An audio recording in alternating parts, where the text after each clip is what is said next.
ওপেনিংয়ের backup হবেন কে আসবেন এই জায়গায়? ম্যাজিক্যাল চেয়ারের জন্য আছে সম্ভাব্য 6 নাম, তবে শান্ত বা নাইম নন। ওপেনিংয়ের ব্যাকআপ হিসেবে আসবেন বাঁহাতি ওপেনার সৌম্য সরকার।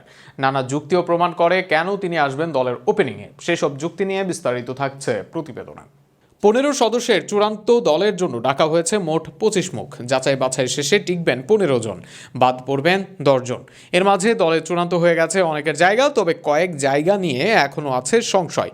তার মাঝে অন্যতম ওপেনিং পজিশন। মূল একাদশের 2 ওপেনার চূড়ান্ত, কিন্তু এদের ব্যাকআপ হিসেবে কে আসবেন, কে খেলবেন, এদের কেউ ইনজুরি হলে সেই জায়গা নিয়ে আছে ধোঁয়াশা। সর্বশেষ সিরিজে এই জায়গায় খেলেছেন বাঁহাতি ওপেনার নাইম শেখ।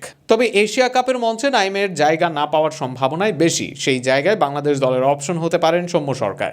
আবেগ নয়, বাস্তবতায় এগিয়ে রাখবে সৌম্যকে। এই মুহূর্তে ওপেনিং পজিশনে ঝোড়ো শুরু এনে দিচ্ছেন তানজিদ তামিম ও পারভেজ ইমন। একই ধরনের খেলায় খেলে থাকেন সৌম্য সরকার, যে কারণে যদি তামিম বা ইমনের একজনও নাও থাকেন তবে পরিকল্পনায় হবে না কোনো ছেদ। দুজনেই দুই দিক থেকে করতে পারবেন মারমুখী শুরু। শুধু ওপেনিংয়ে নয়, মিডল অর্ডারেও খেলতে পারেন সৌম্য।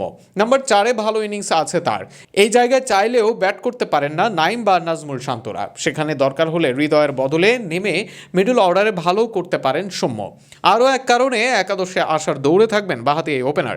টি-20 ক্রিকেটে চায় ব্যাকআপ বোলিং অপশন, তবে বাংলাদেশ দলে আছে ষষ্ঠ বোলারের ঘাটতি। সেখানে মিডিয়াম পেসে বেশ কার্যকর সৌম্য। দলের জন্য দরকার হলে মিডিয়াম পেসে কার্যকর হতে পারেন তিনি।